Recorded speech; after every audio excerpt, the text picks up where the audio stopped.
but they're gonna kind of allow you to keep making those. I think your phone's ringing. Without me, I thought it was. Oh my God, it's my afternoon energy rise. It can be very stressful in my line of work. So every now and then, it's a great clip app. that. Clip yeah. that. Yeah.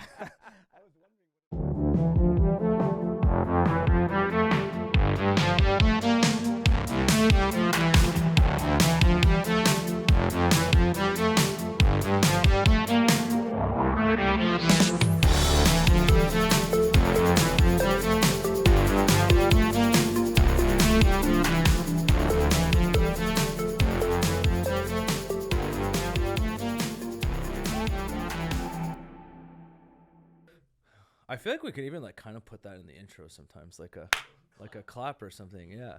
Do you guys have an intro song and some? We have an intro song, so we have pretty well, Joey. We have pretty well everything except for the name, I think, right? Except for the title of the podcast. No Name Podcast. The No Name Podcast. I'm thinking kind of like, Let's Talk Biz. Kurt, like I'm at the point now where it's like, because if you ask 10 people for a name, they're gonna give you 10 different answers, 100%. And 10 people are gonna go. Five of the 10, oh, that's pretty good. The other 5 are gonna go, I don't know about that name. Yeah. I've asked a few people. I don't know. Do you have any ideas? I gotta hear some. I gotta see where it goes. You know, bro. I asked you to come here prepared, and you don't even have a fucking name for the podcast. I got nothing. I didn't even sleep last night. You didn't sleep? Not a wink. Talk to me about last night. What happened? Nothing. I was just going over this in my head. I wanted to know what you were gonna wear, how you were gonna look, your radio voice, right? Is it different? Do you think it changes when you're on this thing? I don't think it changes, but I definitely think that you have to be energetic. I mean, like no one wants to listen to just like a dull, boring conversation talking about fucking nothing. By the way, you can swear and shit on this podcast if you want to. We'll see. But yeah, no, I definitely think you need to be like, look, if you're gonna watch a podcast, would you rather watch a dude or a girl who's more eccentric or someone who's monotone? Yeah, no, for sure. Chances are you're going to want to watch someone who has a little bit more energy, a little more pizzazz. It's kind of like you, one of the first, I've told you this before, but at Jordan's wedding, and I tell people all the time, I was so impressed. With me? Yes, the way you emceed the wedding and how natural it seemed and how good you were at talking. Did you prepare for that? I did some preparing for sure. I mean, I had to have a through line, right? Okay. But I didn't have anything more than just some stuff on like just jotting down ideas on paper and then kind of going with it. And so do you think you prepared more for that wedding or this podcast?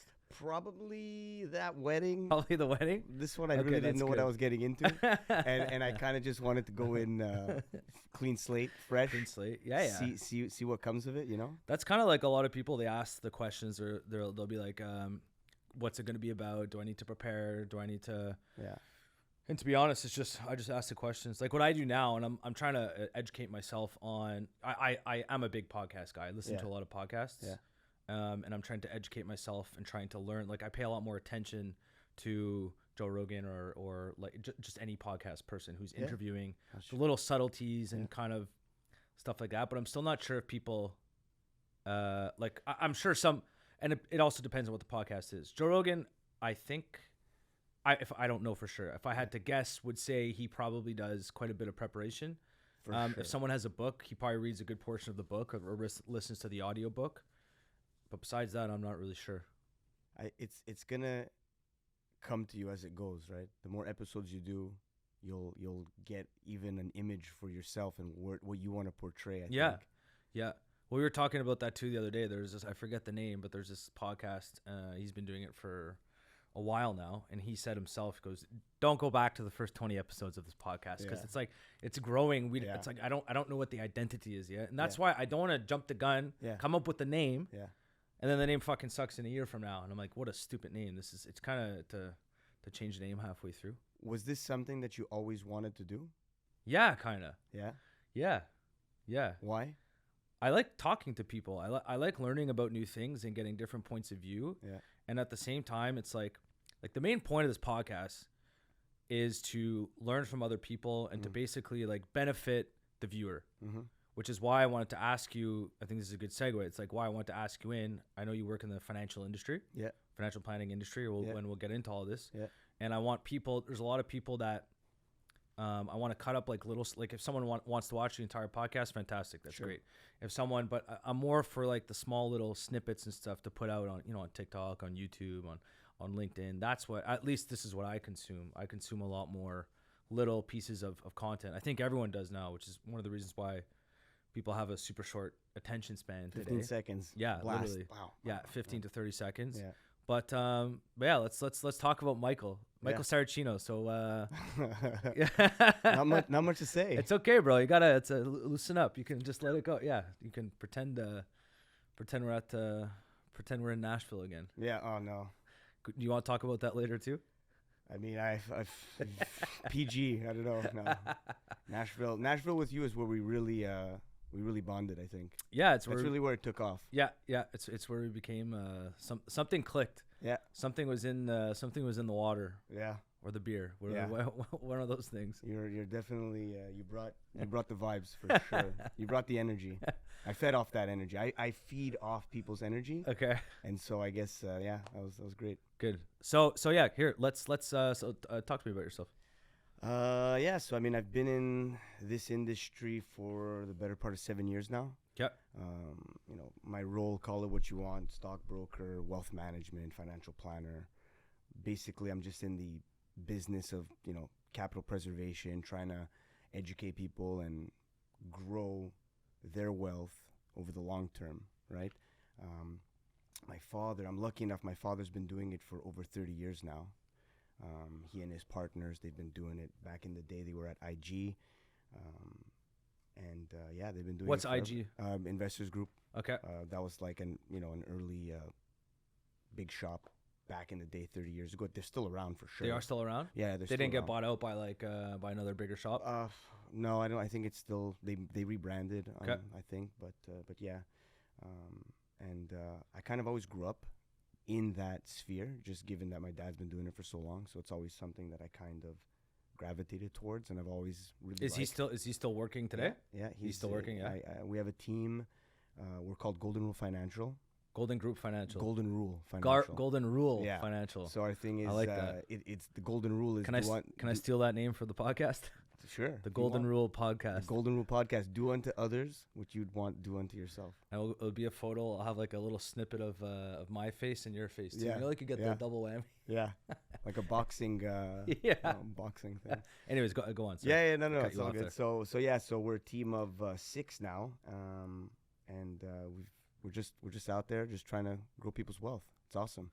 I was snooping around. I was stalking your LinkedIn profile. Sure. Today before this, nice. In prepper, I was prepared. Cool. Got to show up prepared. Yeah. You can't just show up here and go. I try and ask good questions. I don't know. So. I don't always succeed, but I try my best to ask good questions. So far, you're doing great. Oh, thank you.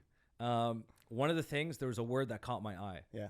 Financial independence. Yeah, financial independence. Can you elaborate on what your definition of financial independence is? Is that having a lot of money? Is that being able to do what you want to do?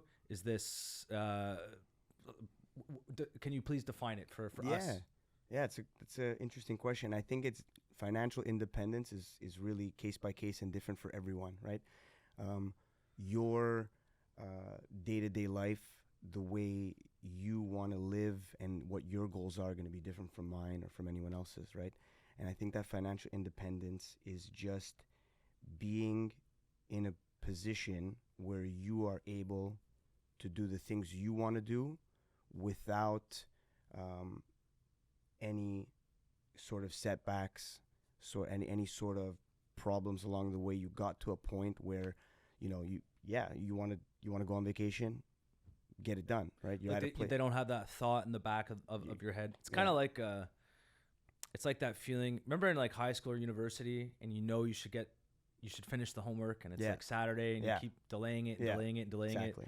Till finally it's like Sunday, and you're like, damn, okay, I got to do this homework now. Exactly. But it's in your head the whole weekend, the whole time. It's kind of like that. Is that what you're referring to a little bit? Yeah, the whole time. I just do what you want to do, and that's different for everybody. That's why it's tough to necessarily put a number on that. I don't think you can, right? Because I don't know, your retirement goals are going to be different. You might want to travel the world and go to Antarctica. That's going to require certain funds, where somebody else might be comfortable just chilling here. Like it's totally different. But yeah, just the whole thing of not being stressed about wanting to do those things, and having along the way develop proper habits to get there. And so basically, so if I'm understanding correctly, so I guess first and foremost, you would say, okay, before we achieve, I'm a client of Michael Saracino. Yeah. Okay. So before we achieve the financial independence of Curtis Killen, what are your goals first? I tell you what my goals are. Yeah. And then you would go, okay, good. Now I know what your goals are. This is what you would need in order to, or this is what we feel you'll need in order to achieve these goals with regards to the capital preservation. With regards to, so here's the amount of money I have. This is what we think you need per month or per year. This is how we're gonna do it. Is that more or less kind of? Yeah, it's pretty much like a constant interview with my clients, right? And trying to understand them, you know, what they like, what they want out of life, and like you said, their goals, and that's constantly changing. Okay. Every time I sit down with my clients, whether it's in person, on Zoom, on a phone, those always change because things happen in life, right? You know, you may all of a sudden you might have a second kid that you weren't thinking that you were gonna have, or you bought a bigger house, or and there's so many things that it's constantly moving pieces, moving parts, and so we're constantly adjusting that, and we're reevaluating what's important to our clients and getting them there, pretty much. Is your job? Is it like I always I feel like your job is like very very very hands on. Like, is that true? Like, you're speaking with your client. How often do you speak to your clients? I'm sure some more than others. But like, what's the process of, like, for example, I'll just take us. So we're commercial home and car insurance. But for home and car insurance, typically speaking, we're not really going to speak to anyone unless they call to change their payment, generally, unless they call to change their payment information, they're changing the car, they're getting a new house, or it's the renewal.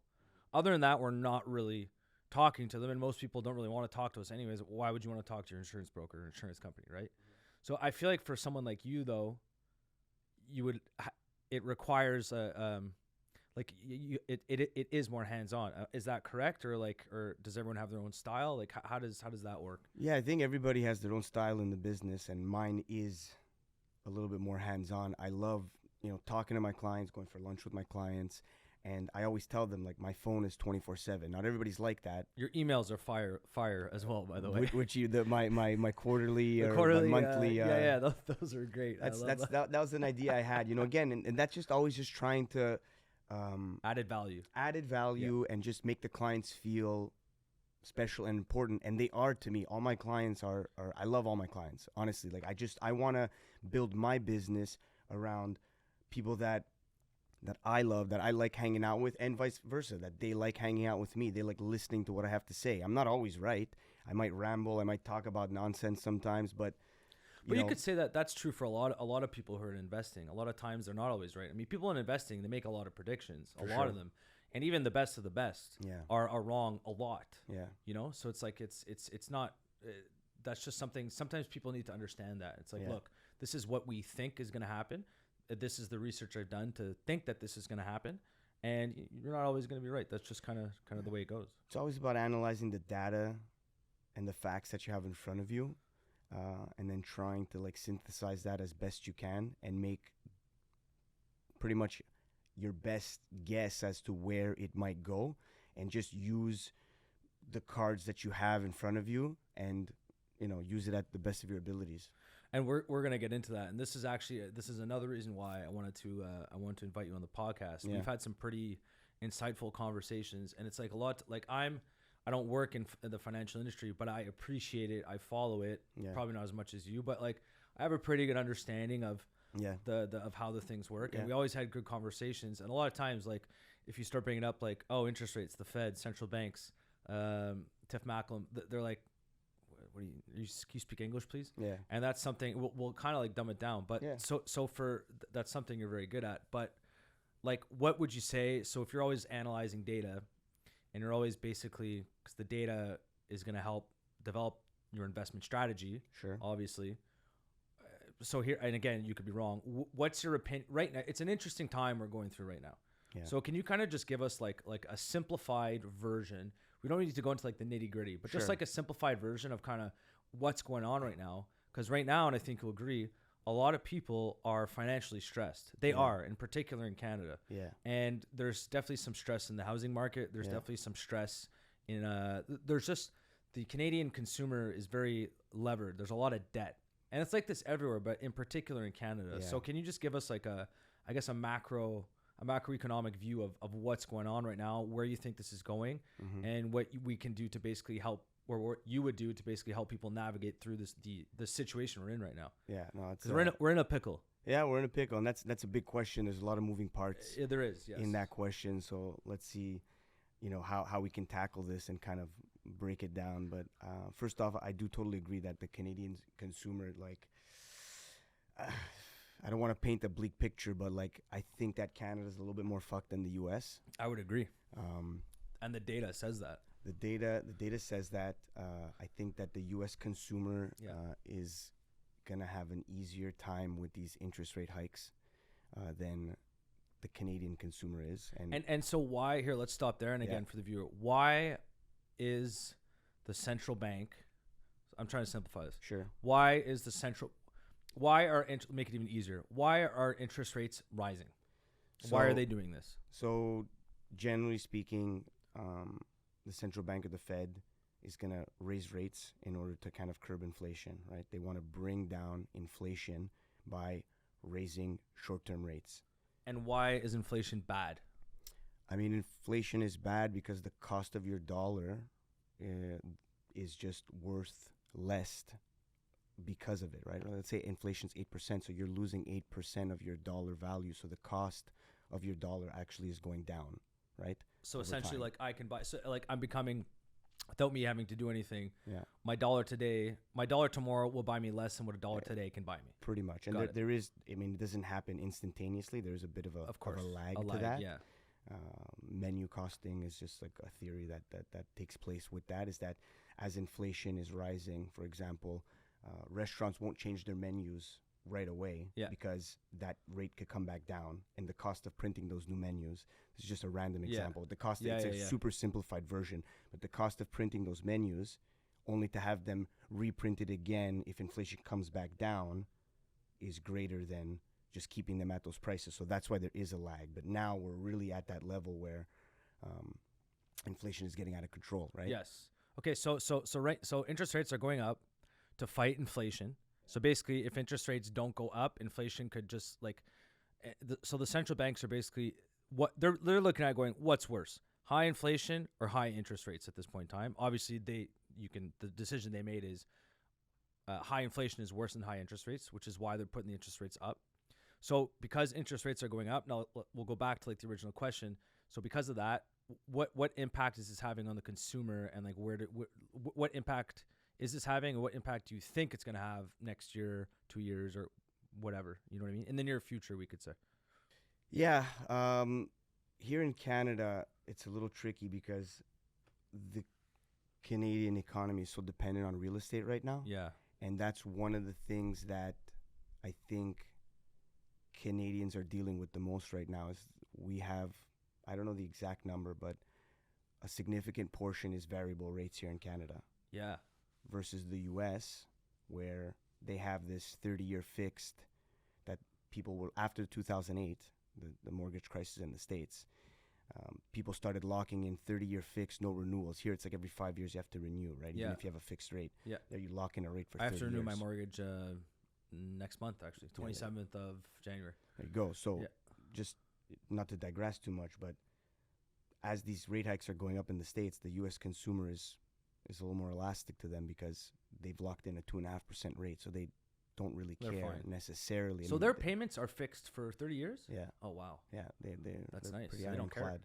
I mean, sure, they don't care to a certain degree, not as much as we do, obviously. Yeah. How come we don't have that? I don't know. It's just a policy. I don't know the facts behind it exactly, but it's just something that they have in the States. Canada does not have that. Okay, they don't have that option to do it. Okay. So a lot of people are on the variable rates. Yeah. Right. So now you have this thing where the government is increasing rates to kind of decrease spending overall, because also what happens now, the yield curve is inverted. I have a lot of thoughts in my head. I apologize, right? But we see this trend where the yield curve is inverted. Yeah. I don't want to get too technical, but that just means that long-term rates are lower than short-term rates. Yeah. Right. So if you're, I don't know, you're a company or a corporation, and you want to have you want to build new infrastructure. You want to invest in your company, knowing that rates in 8 years are going to be lower. You're probably going to wait and not inject that capital into the economy today, knowing rates are a lot higher. Yeah. So this is where you kind of see the economy start to slow down as short-term rates go up and long-term rates and go the yield down. curve, it's a very good predictor of recessions. Yeah, right. Yeah, it's a very good. What's the joke they say? The yield curve is 10 times out of 7 it predicts it predicts a recession correctly or something like that. Yeah. Okay. So go on. Yeah. No, so that's it. So it's like they try and decrease spending in the economy, and to try and bring back inflation to normal levels within that 1 to 3% band, which I don't know if they'll get it anytime soon. I feel like inflation norms are going to be closer to 4% going forward. Yeah, I would agree. Because they're playing that game of basically like, hey, we can't put rates up too much. They raised rates by another 50 basis points on Tuesday. We had that little bet. I owe you lunch, by the way. Yeah. But well, it's because why I knew that the rates were going to go up is because the Feds, the central bank, they have a terminal rate, right? And the terminal rate remained the same. It's just a target rate at which, when they hit, they say they will not increase anymore. Got it. So I knew that they had to hit that terminal rate regardless. Makes sense. Because they have to kind of, the market priced that in, right? Yeah. And we're pretty much at those levels now. Okay. And we'll see. We'll see what happens in January. There's going to be another potential rate hike, I think January 7th. And we'll see. They might not. They might increase it again, and we'll keep going from there. It's just for what I find not interesting. What stresses me out about Canada is the fact that so many people, and we're seeing it with some of our clients too.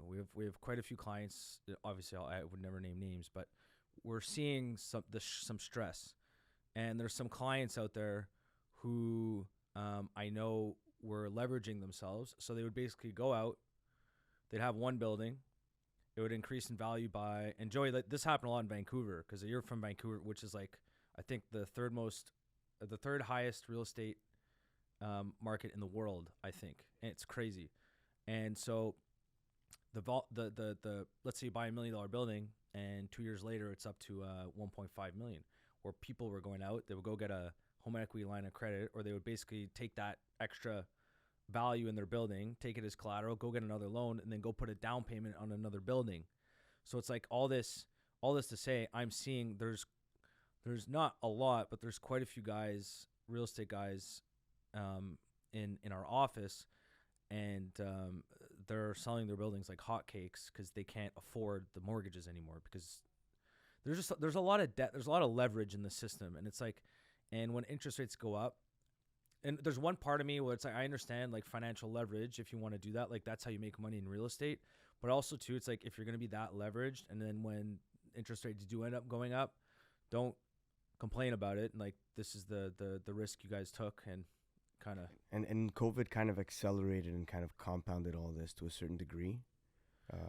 But like during COVID, it's because all they wanted us to do was just spend money. Well, like at the beginning of COVID, when rates were super low, right? All of a sudden, everybody was rushing to buy property, right? Yes. There was this whole thing of like, move out of the city, it's crazy, go to the suburbs again.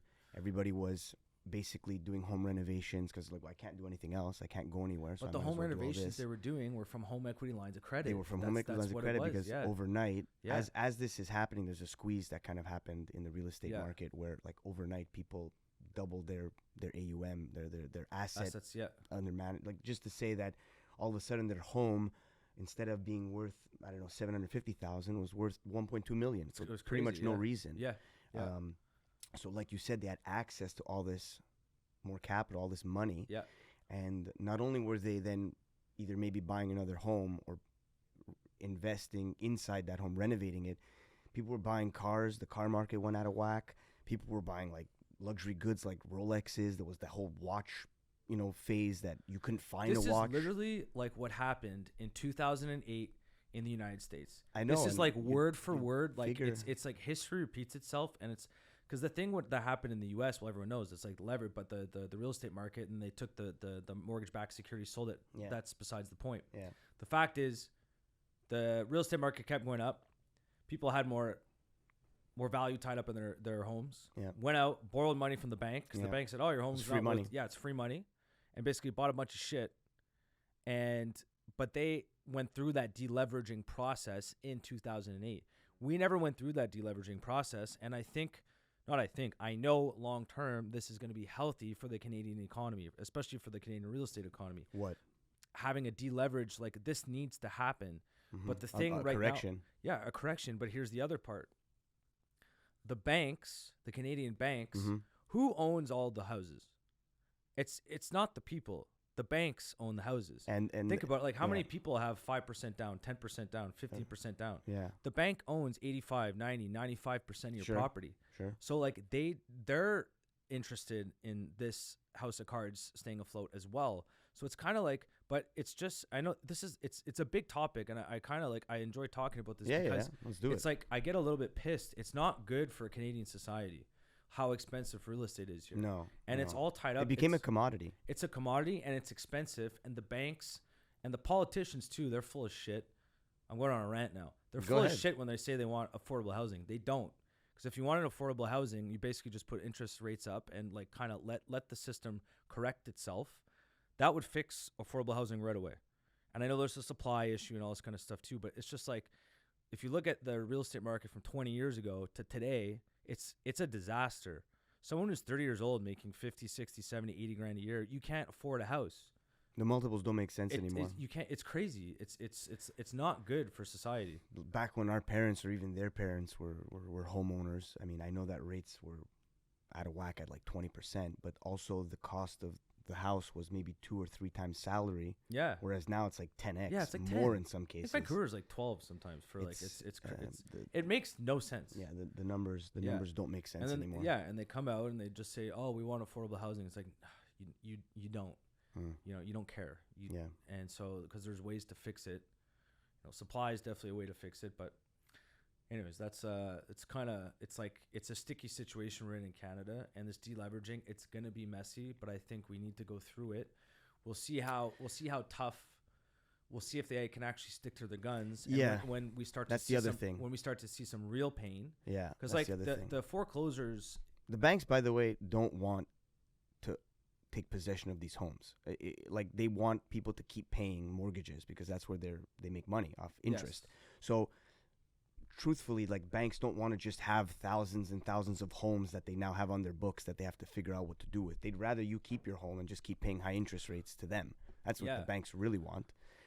But I wonder what's going to happen because like right now what I'm kind of seeing in the market is that supply is down a little bit because people aren't really selling their homes at those discounted prices that the consumer's waiting for. Because they're trying. There's like a game of chicken going on between like the central bank and like the sellers, the consumer. It's like a standstill. It's a standstill. Why there's no action in the market. Exactly, because they're like, I'm gonna wait for them to lower rates again, and we'll see who wins, right? Because they might hold rates long enough where all of a sudden there's kind of a sell-off and we kind of get prices coming back down, or they might decrease rates, potentially too quickly, at which point everyone's gonna try and flood back into the market and maybe escalate, and the prices are gonna keep going higher again.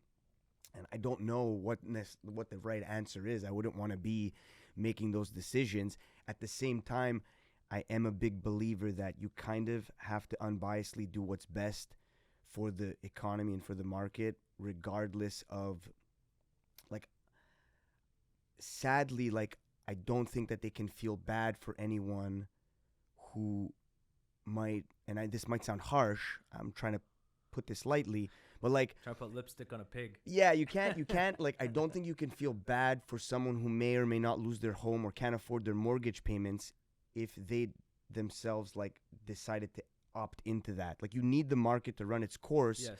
Or else, like, I don't you can't really call yourself a capitalist if you kind of, like, in 2008, right? Like, the bailouts, I get it, but a bit too, like what they're doing, in my opinion. Again, I'm not 100%. I'm not an expert, but it's for the greater good. And if all of a sudden there's a whole new generation of people, so we go through this pain, the housing market corrects, the prices drop, some people lose their homes, but there's a whole new generation of people that can afford a home. I think that's a bet that I would take, because I think it's better for a whole entire generation that can now afford a home again. Do I think we're gonna get to that point? I don't. I don't. I don't think we're gonna get to that point. I think housing is gonna get in the long run even more expensive. And where I see this going, I think we're headed for a renter's nation. And I think you're gonna have some people that are gonna own the real estate. They're gonna own the assets. They're gonna be landlords, and everyone's gonna pay rent. You know what? That's where I see this going. But there's a real argument to be said of renting is better. You're better off renting the home you live in for your entire life than buying that home, right? There's two types. There's rental properties, which it's pretty much a math equation. Yeah. You have a mortgage payment, you have rent coming in. If you're kif, or maybe you're making some money above that, easy. That's what it is. Yeah. Home ownership, though, for your principal residence, that's a totally different ball game, right? You got municipal taxes, like just regular taxes, home renovations, ship breaks, furniture, something's broken, you redo the roof, condo fees, then you want to sell it, you have capital gains, there's so much that goes into it that I think that oftentimes people forget that maybe after 30 years you didn't make as much money as you thought. And if you rent, I'm not advocating to do this or not do this, but if you crunch the numbers and you take a rent for 30 years, that's a fixed cost that you paid for over 30 years. Whereas, and then, the difference you could invest. You could do whatever you want with it. Whereas with home ownership, you got a down payment, you have all these things, the capital gains, like I said, and maybe you didn't make as much money as you thought, and you're actually worse off after 30 years. No, it's not a bad point. That's not a bad point at all. It's like a lot of real estate guys say that, actually. They're like, who's that really popular guy? Grant Cardone. It's like, I don't own my house. I rent. Yeah. And you buy investment properties, or you make money off them, and then you rent wherever you want to live, and you're not tied down to anything. Like I guess I'm in a lucky situation. I've been looking for a home for the last 3 years. Yeah. I didn't buy anything. No, I didn't. I never bought anything during the whole craze. Like, I made some offers. I thought it was absolutely whack. You must be happy now that you didn't buy it. For sure, I'm happy now, and I've had the same rent for the last 4 years. Yeah. I don't care what happens with interest rates to a certain degree. Obviously, I mean, to me, it doesn't change my monthly cost, so that's a good thing. And I just don't know, just to get back to the gap in the housing market. Let's say, for a round number, back when rates were at 1% and you could afford $1 million home, with where rates are now, that home now has to cost $650,000 for your mortgage payments to be the same. Yeah. And I don't know if, I'm no real estate expert. I just look at the data. I look at the rates and all that. But I don't know. Are we ever going to get to that where the guy that owns the $1 million home is going to liquidate it for $650,000? I don't know. Probably not. There was a story. So there's a podcast I listened to called The Looney Hour. Really great podcast. Talks about the Canadian economy, the Canadian real estate economy. Just really insightful. And so the guy Keith Dickert, I think is his name. So he's telling the story. One of his buddies. So he called the bank. He had to re-up his. He had a big house. Yep. He had to re-up his mortgage, and so the new mortgage rates. It was for obviously his big house. Yep. It was an extra $2,700 a month. Yeah. Okay. Nuts. Not over the course of a year, per month, $2,700. And so he goes to the bank, whatever bank it was a big Canadian bank. Goes, I can't afford $2,700. Yeah. The bank goes, okay, what can you go afford? Goes, I can do an extra $1,000. They go, okay, that's good enough. But this is what's starting to happen. Yeah. So it'll be anyways, it's going to be there's something's brewing, and it's going to be interesting. It's going to be interesting to see where this goes. Yeah. I got another question for you. The next question will take a little segue. Yeah, sure. Would you consider yourself a bull or a bear? And for those of you that don't know, so basically we'll just get, actually, you know what? I'll let you give I looked it up. Do you know why it's called a bull and a bear? The bull and the bear? Why? In terms of do you know why people who are bullish, or it's what? Because the bear hibernates and the bull's more aggressive type thing? Is that what you? No, I looked it up because I was like, why do they call it a bull? I'll let you give the definition, but basically a bull, when they take their head, and they go like this, they're going up, so the market's going up. And a bear swipes down. Yeah, so that's why it's definitely. But yeah, would you consider yourself more? I'm an aggressive investor. Again, it is case by case, and don't disclaimer, don't really take anything I say here and go out and do anything. But given our age That's such a thing, a financial advisor. Well, yeah, I don't want. I got. No, I get it. I got to throw some highly sort of regulated. disclaimer. I get it. I got to throw some sort of disclaimer, not to listen to me, right? Yeah, I get it. But assuming, like right now, just to take a step back, assuming like you don't have any major obligations, which unfortunately a lot of people do have in our age demographic and older people that are retiring. Mortgage, car payments. Maybe you're retiring, so you need your capital. Like you can't be aggressive. So obviously, case by case. But right now, I think it's like a generational like wealth making opportunity with where the market's headed, because I think we have some more room to come down. I would agree. And so for that, I am very bullish on, as an investor, if you are somebody, a young professional that is making money, or you don't have to be making a lot of money, but if you have a good balance sheet and you don't have too many obligations, you should definitely be hammering yourself into the market in some capacity, right? It doesn't mean go out and buy Tesla or go out and buy Amazon. You don't need to buy a growth stock. There's a lot of value out there, even in fixed income. Like there's discounted bonds that are trading 80 cents on the dollar. That So you think in short, you're trying to say right now, in your opinion, yeah, this is like the best time. You think it's a good time to get into the stock market? I know that that's cliche, and that's a line that every advisor or stockbroker might say, but like truthfully, like if I could tell you that you could own Amazon for 2019, 2020 pricing, when like AWS barely existed and e-commerce was a quarter of the size, like wouldn't you want that good company at that price level, given how much bigger it is today? Like definitely it's an opportunity to jump into the market and just have really good pricing. And from a tactical standpoint, we probably have let me just say, if you're investing tactically, your timeline is like, let's say 6 to 18 months. And then strategically is anything above that. I didn't know that. Tactically is short term and strategic is long term. Yeah, you got your strategic plan, and that's like 24 months plus. And tactically is something maybe you're doing for 12 months. I didn't know that. So given the fact that I think that the market, again, don't listen to me or whatever, but I do think that there's room for the equity side of things to come down. Is that a golden rule thing? What? A tactically and strategic, or is that like? So these are terms like market. This is like a Mike Saracino term. No. That's like just like a you should have said yes. Yeah. It's my turn. It's my turn. I don't know what I can and cannot say. No. Sorry, I cut you off there. But no. Don't worry about it. And so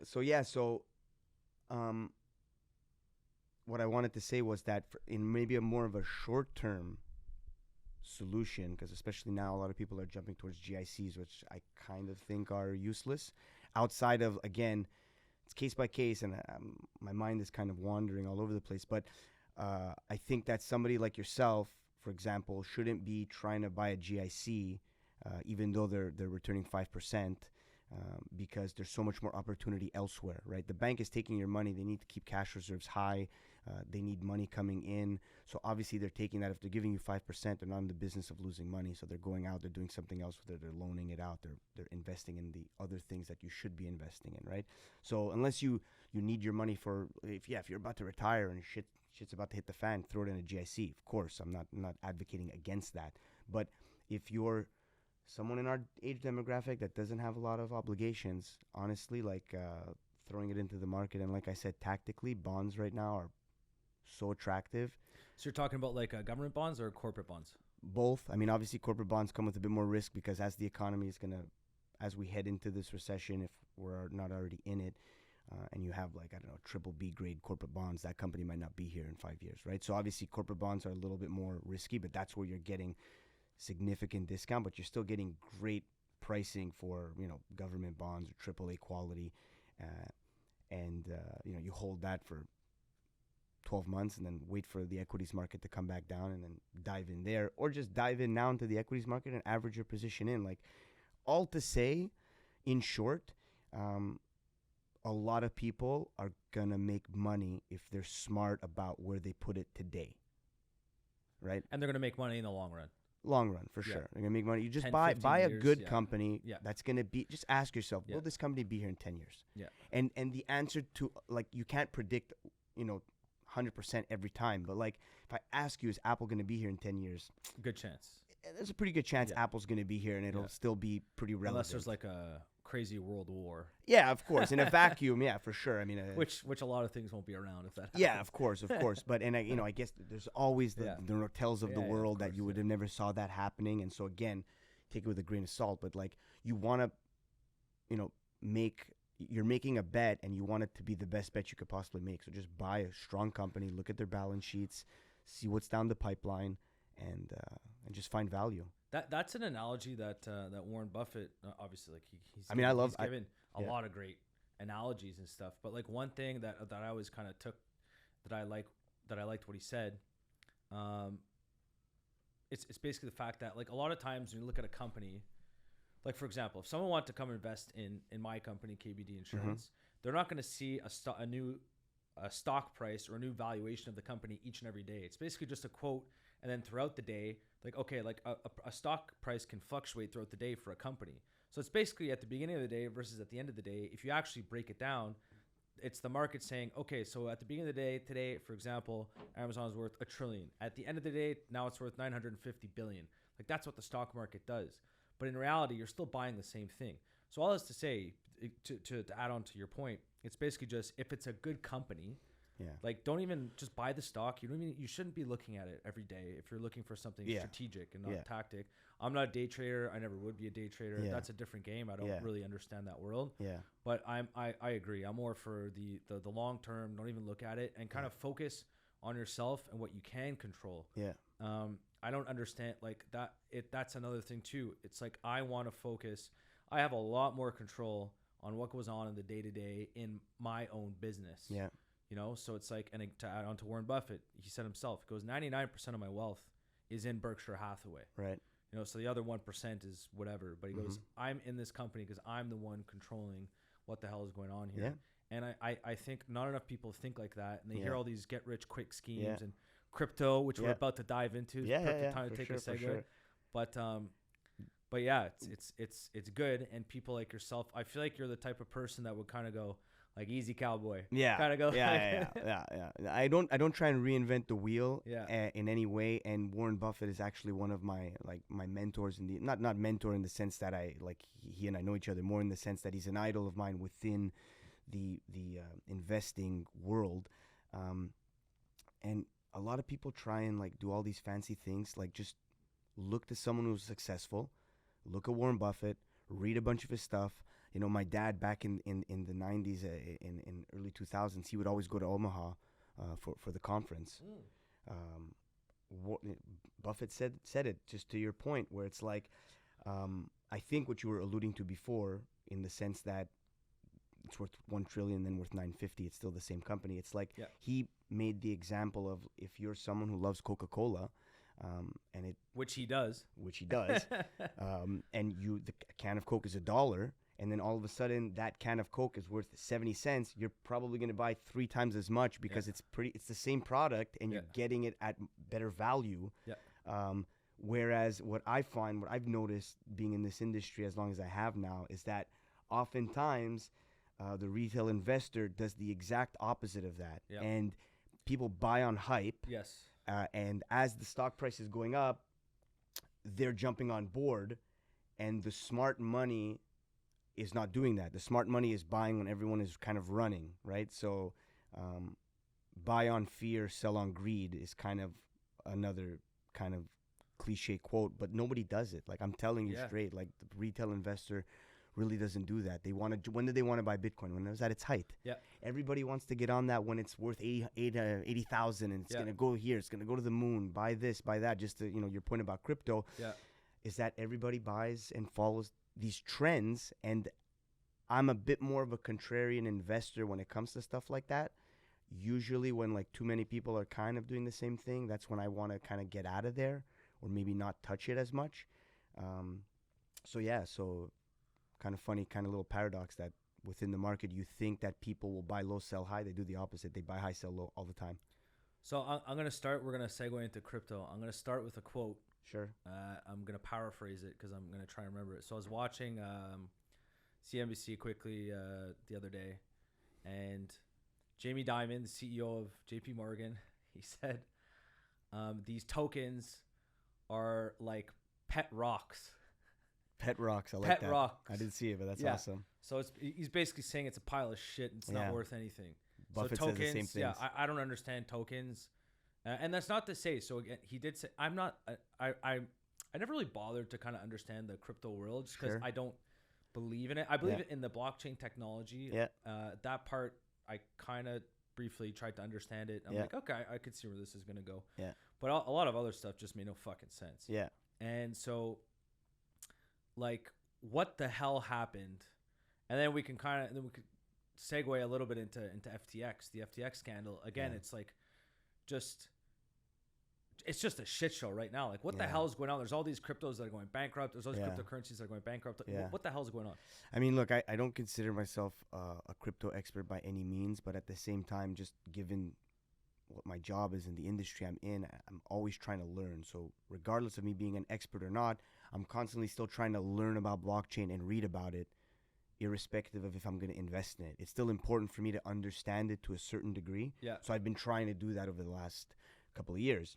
And it is pretty tough to grasp. It's I guess, akin to when the internet first came out and nobody really knew what's happening. That's kind of blockchain technology now, where the underlying tech in that is going to have it's going to have really big implications in the future. I just think that crypto specifically was the easiest implementation of blockchain, and a lot of people saw an opportunity to make money doing that. And then you would see different coins, different tokens pop up on the market, and then NFTs started becoming huge. And again, it was this whole, oh, he's doing it, I got to do it. That guy made money. Yeah, I got to get onto it. It was like literally that. It was kind of like what did Warren Buffett call it? The greater fool syndrome. Greater fool. If I buy it, the only reason I'm buying it is because I think someone else is going to be able to. It's like the tulip scandal in the Netherlands back in I don't know when it was. But and it's like all breaking. Do you think not crypto? Do you think out of this? Do you think Bitcoin and Ethereum are going to stay around, or do you think they're going to eventually go to zero as well, or like? So I don't know, and I know it's an opinion piece. Yeah, it is an opinion. Nobody knows. No, I don't know. Nobody knows. There's a lot of experts out there within the sphere that are way more knowledgeable than either one of us are. But the only thing that I kind of notice is that, let's see, how can I put this? And I could be totally wrong about this kind of perception that I have of the crypto market, but everyone at the end of the day is pretty much trying to make a buck in the crypto world to convert that to USD. So what's it really worth? Like, you're buying a token, you want that token to rise, but you're cashing out back to USD, and then you're taking that and you're buying a home, or I get it, you could buy some stuff with Bitcoin here and there, but realistically, people are looking at the value versus what it's worth in USD, and then they want to sell that and then take that cash and then do something with that cash. So what's it really worth outside of a kind of a vehicle to like make money quick? Yeah, I agree. Not really based on anything. I don't know if that made sense, but it does, because it's basically like, correct me if I'm wrong, like all the crypto believers, they keep saying first it was a currency, now it's an asset, or it's a commodity. Yeah, it's like and gold it's like now. So it's like, okay, well, it started off as a currency, and now you're just switching it to US dollars after. So it's like, if it was a currency, you'd be keeping it as the currency, right? Why are you switching it to US dollars? Like, what's there was that Netflix documentary, I think it was called Quadrium or Quadriga, I forget. I know what you're talking about, but I forget the name. It was one of the first exchanges that was like available. It was a Canadian dude. Yes. Remember that? Yes.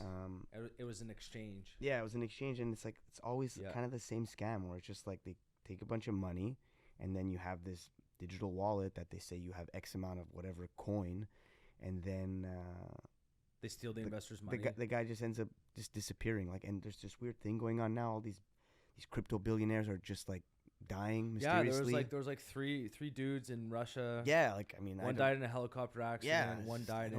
I mean, the internet loves a good. It's who knows, good, conspiracy theory story. So like, I think with a grain of salt, but it's weird. Like, it's just strange. The whole industry is batshit crazy. But then if you have, let's look at this guy. And not to say, sorry, that nobody made money, because people obviously did make money. Yes. I mean, it is a zero-sum game. You're buying and selling. Somebody's buying it. You're selling it. Like, But that's why it's a zero-sum game. In a hype game, in a hype game like this, where it's basically you're selling on hype for a lot of them. Yeah. There's different arguments that can be made about Bitcoin and Ethereum, but a lot of those other shit coins, they're basically like, I don't know. I never understood. I never bothered to try and understand. I'm like, this makes no sense. at least from what I gather, Ethereum is, to a certain degree, the value is based on the actual blockchain network. A lot of people use the Ethereum network to do their stuff. Okay. So, if you talk to like an expert, which I'm not, they'll tell you like, oh, it has value because of X, Y, Z. Whereas there was just a lot of coins just popping up that made no sense. That, Musk himself, he tweets about, what was it, Dogecoin? Yeah. Fucking thing just goes to the moon. I think because he started off, he was, my understanding of what he was doing, he was mocking how stupid this was, and it ended up going to the moon. Yeah, maybe. But and then you get guys like this. You got like FTX, which is another exchange. Yeah. And Sam Bankman-Fried, SBF. You just wonder how they manage to like convince people who are very wealthy, you assume have a certain level of intelligence because they got wealthy, right? And then they all just got scammed, like every single one of them. It's wild. It's a tale as old as time. I know, but it's just like, it's what? like Bernie Madoff. Yeah, fair enough. But at least with Bernie Madoff, the one thing that, like, look, what he did was completely wrong. But the one thing that I found a little bit interesting was at the end, like when he was already in jail, he admitted culpability. He's like, look, you got me. And as opposed to saying sorry to all the investors, he kind of said, you're fucking guilty too. And you guys knew that something was up, and you all thought that you were smarter than the next guy. Yeah. And you knew it was too good to be true, and you didn't want to do any of your own due diligence. Yeah. So yes, did I fuck you guys over? I did. But you're also complicit in this as well because of your greed. Yeah, when something's too good to be true. And I think there's some truth to that as well. Because and I think with the FTX scheme and just investing in general, I think a lot of times when it does look too good to be true, a lot of people don't do their due diligence, and they kind of just go, oh, wow, this looks great. And whatever is going on sounds good. If you keep giving me my check, my quarterly check, my yearly dividend, or whatever it is, they kind of just zip their mouths and go, cool. Yeah.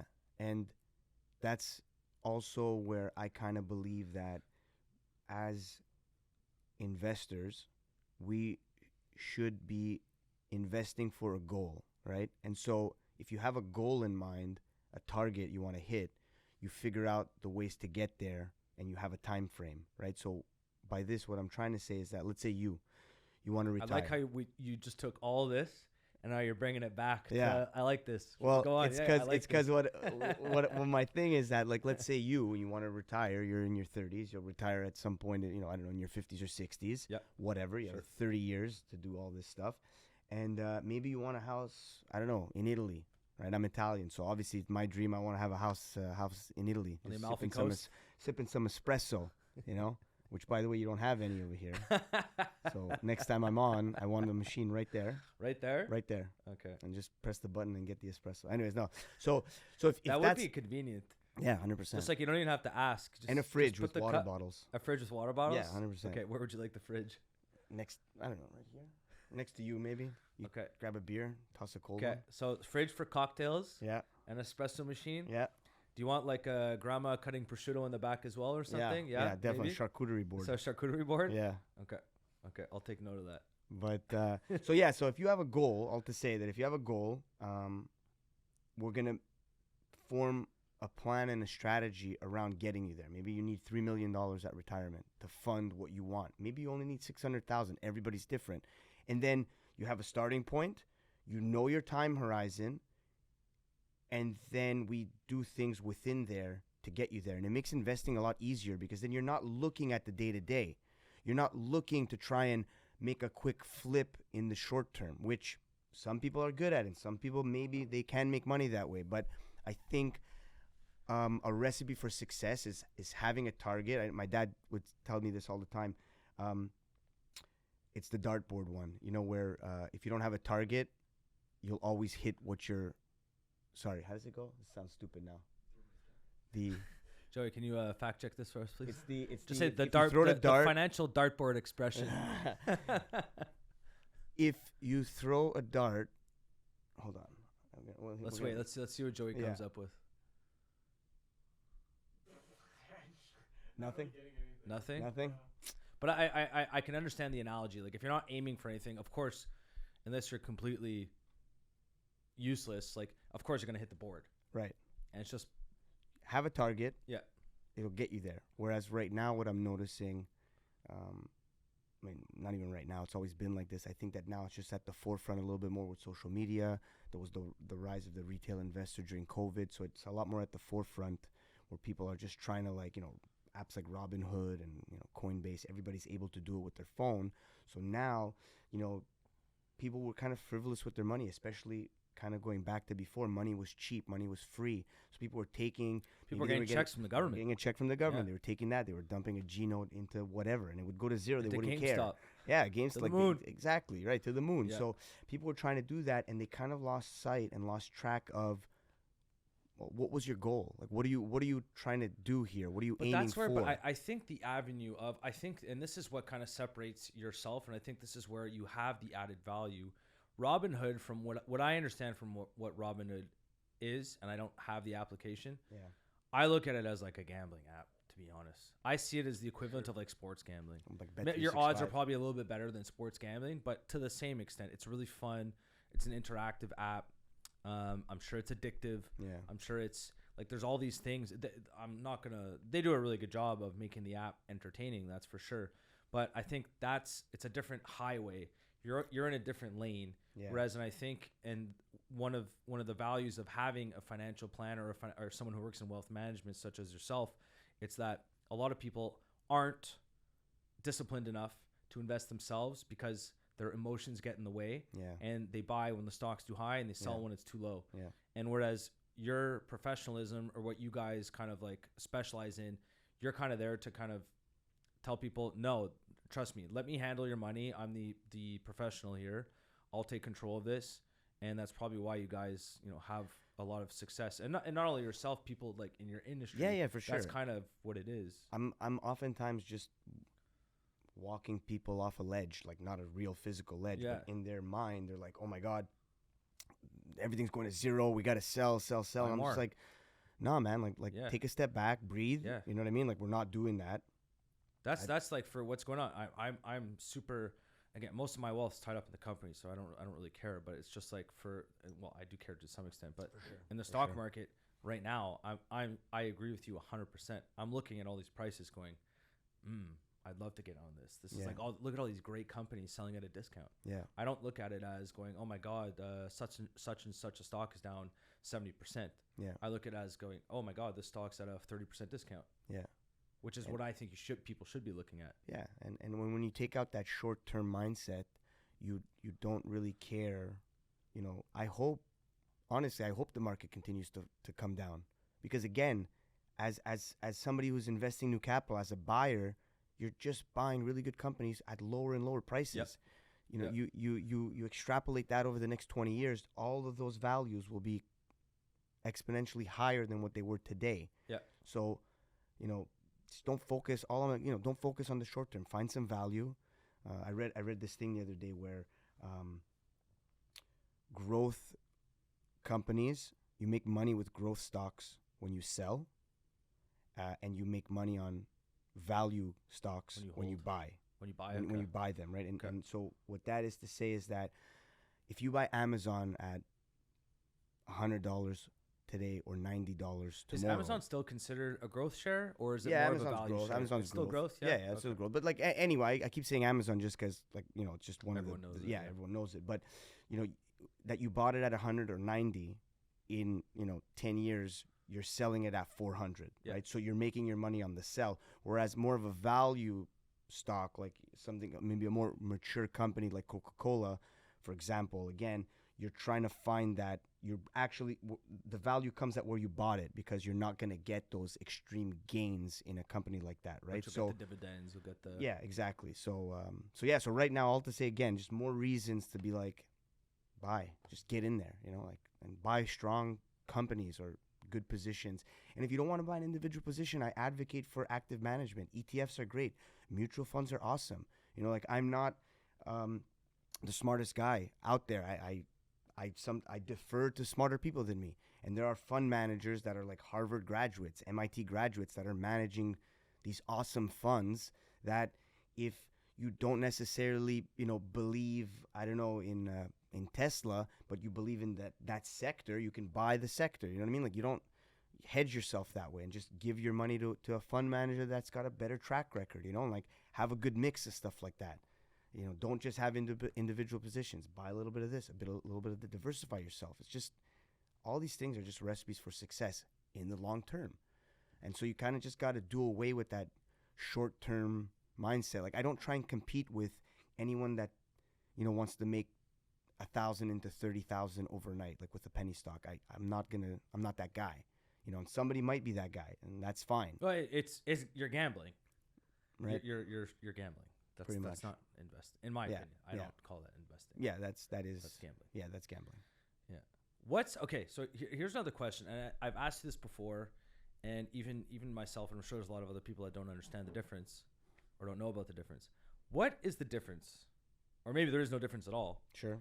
Between a wealth manager, right, such that you would be considered a wealth management, okay, versus a financial planner. Yeah. What is the difference? I mean, they're all just fancy terms of kind of saying the same thing, and some people will have maybe a bit more designations and credentials than others. So to be a financial planner, right, there's a whole other kind of exam and route to go down to kind of add a notch on your belt, right? Okay. So if you want certain titles, you got to do certain things. CFA exam, stuff exactly, like that. Exactly. And within your sphere, you know, you can't from the bottom to the top, like this guy down here that might not have those designations obviously can't do the same things this guy can do legally, at least, right? But it's all the same thing more or less. Like if somebody says I'm a stockbroker, I'm in wealth management, I'm an advisor, I'm an associate advisor, a senior advisor, similar terms. Tomato. It's kind of yeah. A little bit. Yeah, a little bit. I mean, obviously there are some real designations that have value if you're a discretionary trader versus, but you know, it's.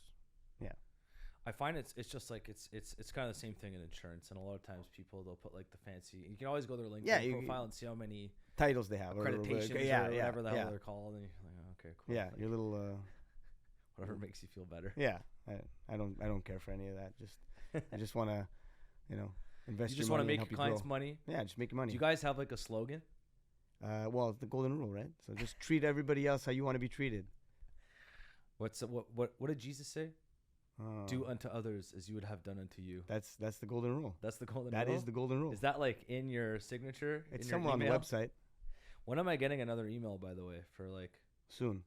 Soon? Soon. Very soon. What's it going to be about? I can't tell you. You can't tell? No, it's all... Give us... Come on. We're on... You're on the podcast. Go give us a little sneak peek. A little sneak peek of what it's going to be about. Just kind of where I think... A little taste. Maybe the market might be going. And again, like I said, I kind of alluded to it a couple of times. I do think that the market has room to come down a little bit more.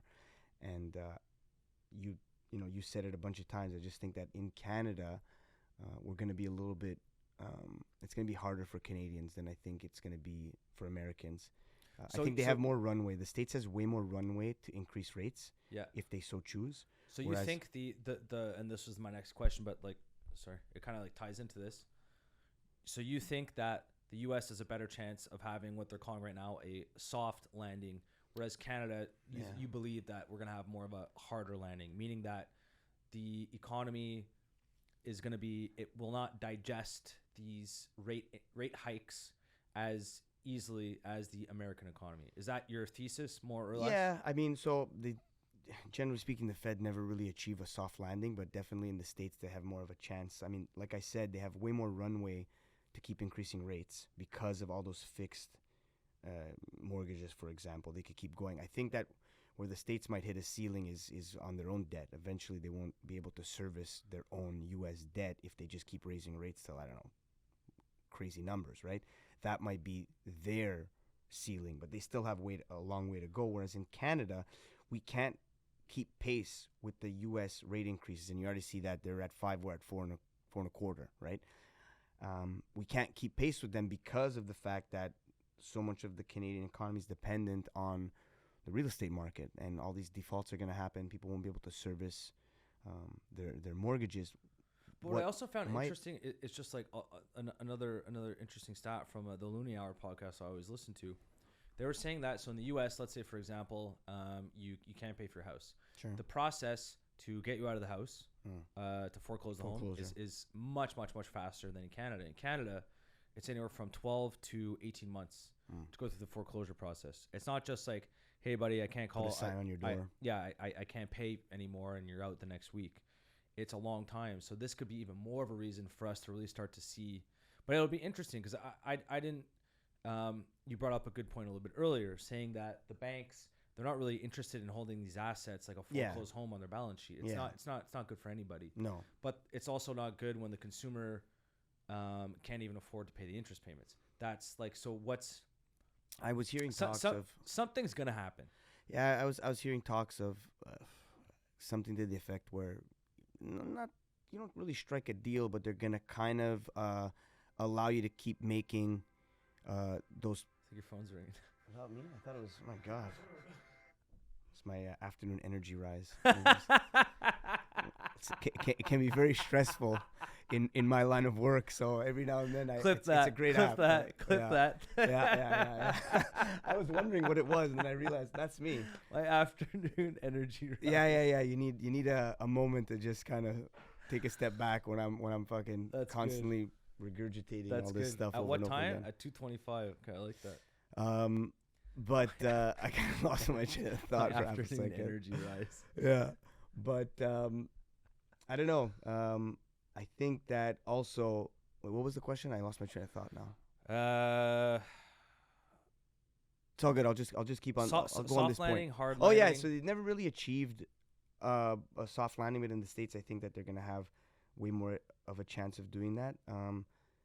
The only thing is that if in Canada we don't keep pace at the rates that the U.S. is increasing, our dollar just gets your hammered. dollar devalues, and that's inflationary. Yeah. So then your whole goal with raising the rates was to lower inflation. Yes. If you don't keep pace with the States, Canadian dollar comes down. That's inflationary. So actually, it's counterintuitive to what your ultimate goal was.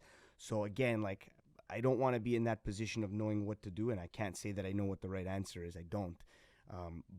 All that to say, and then you brought up the point that Canadians have a lot of debt, which is true, and I just think that we're gonna have a tough time here.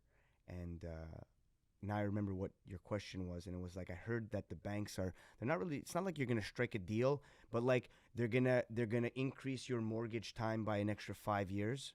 Like, let's say you had a 25-year mortgage, they're gonna jump you to 30 or 35 years, and they're gonna increase your payments, and you'll figure out a strat. I think I would agree. They're gonna build something, a financial.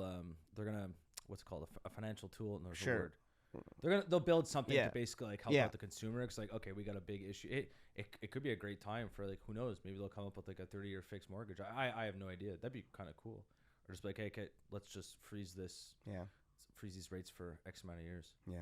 All right, here. So we've had a little bit of I don't want to say doom and gloom. Yeah. But we've had a little bit of kind of. But doom and gloom, in chaos, there's always opportunity. That's what I wanted to finish this podcast with. I wanted to basically talk about. So let's finish on a positive note. Yeah. I always like to finish on a positive note. Are there cracks forming in the system right now? I would argue that yes, there are. There's some stuff that's happening, but to add to what you just said, I 100% agree. Adversity creates opportunity. Yeah. What is it that you're doing right now to basically to take advantage of these opportunities that you are seeing in the market, and not only the market, but in your personal or professional goals?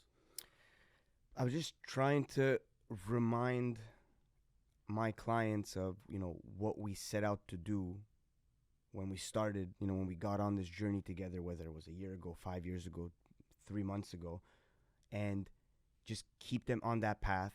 Don't deviate.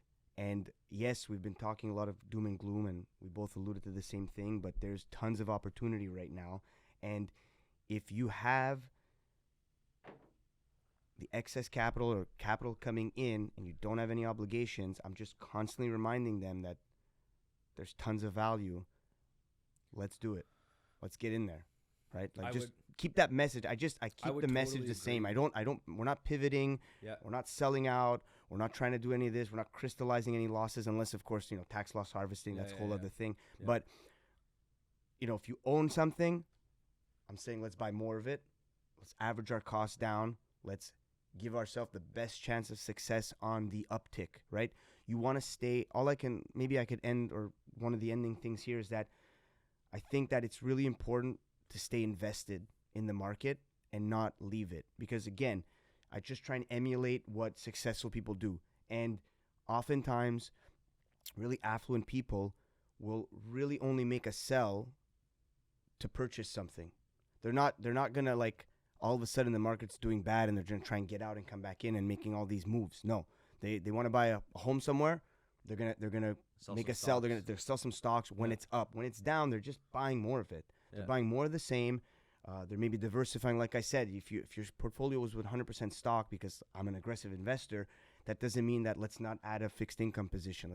Let's add some bonds because they're attractive right now. It's always about, again, finding that value and sticking to the message. And there's a lot of ways to not to sound again cliche, but there's a lot of ways up a mountain. Everybody's gonna go up a different trail. What was the analogy you gave in your email?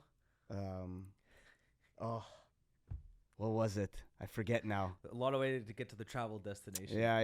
There's a lot of different ways to get to the travel destination with the kids. Yeah, a lot of different ways. So we're hitting a little bit of a bumpy road right now, but we're still gonna get to Florida. Yeah, we're still gonna get to Disney World. You'll still get to Disney World. I would totally agree. Is there anything that you're doing like in your business right now in terms of, because like you're hearing a lot from, so let's just put to the side, not like from a stock market portfolio type of point of view, but from more like running your business. Are you guys kind of trying to operate a little bit or like a little leaner in terms of controlling your overhead and all that kind of stuff? Or yeah, I mean, yes, but I also am a big believer that, so like, how can I say this? When times are good, when the market's up like crazy, portfolios are doing, they're making more money.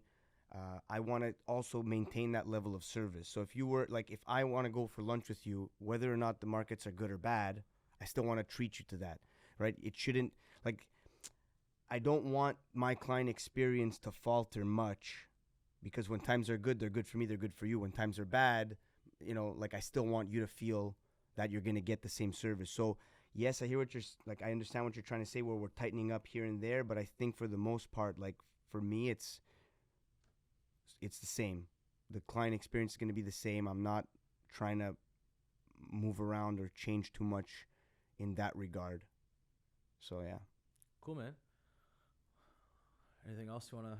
I don't know. I mean, look, this was really awesome. You had fun? Yeah, I had a lot of fun. I mean, it's my first time. I always had this thing of I always thought podcasts were the coolest, especially Why? I mean, I don't know. They're so cool. Like, you just listen to somebody that you kind of think is smart, just say a bunch of stuff. I don't know. Do you think you're smart? I think you're I think you're pretty smart. Thank you. I think there's way. I wouldn't have asked you on if I didn't think you're smart. I think that I'm good at absorbing knowledge, and then taking really smart people, understanding what they're saying, and trying to emulate that. That's an art in itself. And like, if you can kind of take like a bunch of different opinions or different strategies and put it all into one and simplify it so the average person can understand, there's an art to that as well. I mean, like a lot of times business leaders and companies, they are not the sharpest. Yeah. They're really good at assembling teams and noticing who's good at what. Yeah. And they're good at putting people smarter than them in particular situations. Yeah. That's what a good like leader for a business does. Delegate. They're good at delegating, but delegation's an art. And like some people who delegate, like there's people that are better than others at delegation. You know what I mean? So it's like, and it takes time. You got to learn. There's so much time in a day, right? You have to dedicate X amount to your business, and then you're sleeping the other third. Yeah. You want to go out with your friends and whatnot, do all these things. You can't be an expert at everything, and I don't think that I pretend to be, and that's why I say, if somebody else is doing it really well, let me see what he's doing. Let me learn from that, and let me just do the same thing. About it. Yeah. It's just, there's no, I don't try and reinvent the wheel, and why I always thought podcasts were cool, and it's so awesome for you to like put yourself out there. And I know recently maybe podcasts got a bit of a bad name because like during COVID, I think everybody started doing podcasts. Do you know how many podcasts are in the world? How many? Over, under 2 million. Do you know the answer to this? I know the answer. Over, under. Okay, well, I'll take the over because you're asking the question, so it should be the over. Yeah. it's one of those 2.4 million. Yeah, there you go. 2.4 million. So like you're on a top 2.4 million podcast today, right now. I think so. Yeah. I think this is gonna have legs. I want to be here more often. It's like guys say. When you go on vacation, I'm gonna be. You want to be the host? Yeah, you can be the host. I'm the host. You can come and be the host. Yeah, 100%. Mikey, what's Mikey Saracino? Mikey Saracino, and you know what? It's funny. I feel like whoever I'm with, and depending on what I'm doing, my voice changes. So I think I've done a pretty good job at putting your together. voice right now versus I don't know what I say. I think I sound like an idiot. Like my voice, I think it's gonna come out. Your voice terribly, right now versus your voice at the beginning of the podcast. Yeah, is like it's changed for the better.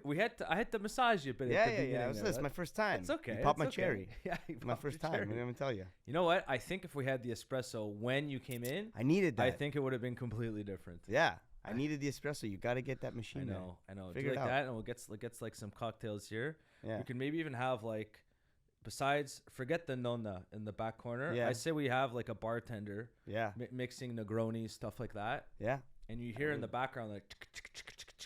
I would appreciate that. It's borderline obnoxious. Yeah. And every like 5 minutes in the podcast. I swear I was hoping for a beer. I thought you were gonna crack open a beer. Well, you should have texted me. I would have had we could have had beers. I didn't know what to expect. I wanted you to take the lead on this. Okay. No, but anyways, I think what you're doing is awesome. Thank you. Putting yourself out there. It takes balls to do that. You know, to not care. Like, look, I've said stuff today. You've said stuff today. People are gonna comment on it. I care a bit. Like, I'm not gonna lie. I'm definitely a little like I'm a little self-conscious about. I'm gonna do it anyways though, because you know what? It's like, what's the worst that's gonna happen? Maybe some troll is gonna say, "Oh, fuck this guy," but it's like at the end of the day, I don't really care what they say because you're not buying anything from me anyways. Like, what do I get out of it? And I'm not just doing this to basically help benefit the business. The first and foremost thing to do this is to basically benefit the viewer, and that's like give away. It's like the in my opinion, the secret to the internet, if you want to succeed in business, is give away information for free. Yeah. That's the secret. For sure. If stuff comes back, fantastic. Karma. If it doesn't, then it doesn't. But if everything I do on the internet, when it comes to the user experience on the website, when it comes to making this podcast, when it comes to like anything, in the back of my mind, I am thinking, how can this benefit the user? Mm-hmm. Like there's some stuff on our website in terms of the blogging. I will literally put links to other insurance brokers' websites because I think that they're better at that particular product or service than I am. Mm-hmm. I'm thinking about the user. But if you have that mindset and running your company, you will be successful. Yeah. That, in my opinion, I think that's a really easy recipe. Just try and give away information for free, benefit the viewer or the user. I think it's just a great philosophy to run a business. Yeah. And I like that because I try to educate also, right? My clients, they're that's like your email, like the I don't want to call it email, your newsletter. Yeah, my newsletter. You're giving away information for free. Yeah. You know, and like that, the information you're giving, you're not just pulling that out of your ass and it. Yeah. Like you're doing your research, you're like writing it. Yeah. Like I'm sure that whole thing A to Z probably takes you 6-7 hours, 8 hours probably. More or less. I mean, depending on what you're trying to do or the message you're trying to create. But yeah, again, and it just comes down to like being able to absorb it and kind of spit it out in a way that's not even just easier to understand, but just kind of fun sometimes because it can be boring to talk about this stuff. I love it. Right. I like it too. Yeah. I love it. And then that's the other thing is that if you're doing something in life that you love, that's just, good for you. I know not everybody's in a job necessarily that they like, but like my job, I get to hang out with people I like, people that like me, lunches, I get to go golfing with them sometimes, like, and I work in the office. I analyze data that I like to analyze. Like other people might be like, that looks boring. I like that. You know what I mean? I like reading on this stuff. It's a good life. I'm definitely lucky for sure. I'm definitely lucky. So, Michael Saracino. Thanks for having me. It was great. Thank you so much. Awesome. Until next time.